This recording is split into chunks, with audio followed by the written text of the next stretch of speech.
तो वहीं समाजवादी पार्टी के नेता स्वामी प्रसाद मौर्य ने एक बार फिर से विवादित बयान दे दिया है। उन्होंने कहा कि हिंदू एक धोखा है।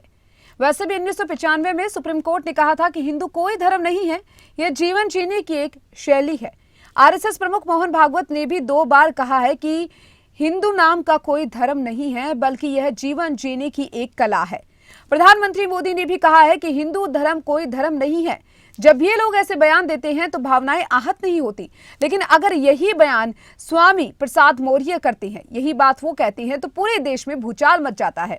वहीं समाजवादी पार्टी नेता स्वामी प्रसाद मौर्य के बयान पर केंद्रीय मंत्री नित्यानंद राय ने कहा कि चाहे स्वामी प्रसाद मौर्य बोले या इंडिया गठबंधन का कोई भी नेता बोले, तो चलिए आपको सुनाते हैं क्या कुछ बयान उन्होंने दिया।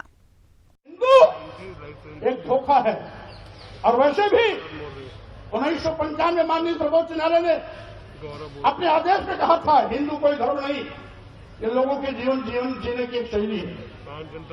यही नहीं, जो सबसे बड़े धर्म के ठेकेदार बनते हैं, आरएसएस के प्रमुख मोहन भागवत जी ने भी कहा है, एक नहीं 2 बार कहा, हिंदू धर्म नाम का कोई धर्म नहीं है, बल्कि लोगों के जीवन जीने की एक कला। देश के माननीय प्रधानमंत्री जी ने भी कहा, माननीय मोदी ने भी कहा, हिंदू धर्म नहीं है। और अभी 1-2 महीने पहले माननीय गडकरी जी ने भी कहा, एक मीडिया कॉन्क्लेव में कहा। लेकिन इन लोगों के कहने से किसी की भावना आहत नहीं होती है।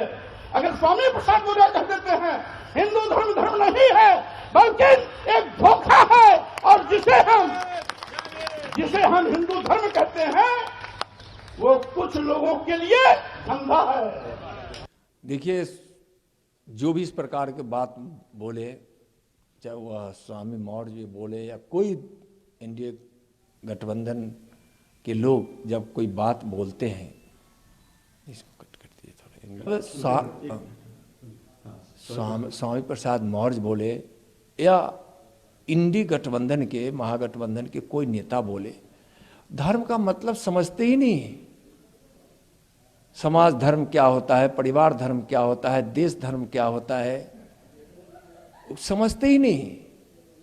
जीवन में वह आदर्श, वह मर्यादा जो भावनाओं को पवित्र रखे, आचरण को पवित्र रखे, जो सेवा समर्पण का भाव दे, जो सद्भावना प्रेम का भाव दे, यह हिंदू सनातन धर्म की विशेषता है। ऐसे भी कहा गया है कि हिंदू जीवन पद्धति सनातन धर्म के आधार पर खड़ी है, और इसके 7 संस्कार, सेवा का, सहानुभूति का, सत्कार का, संवेक्षा का,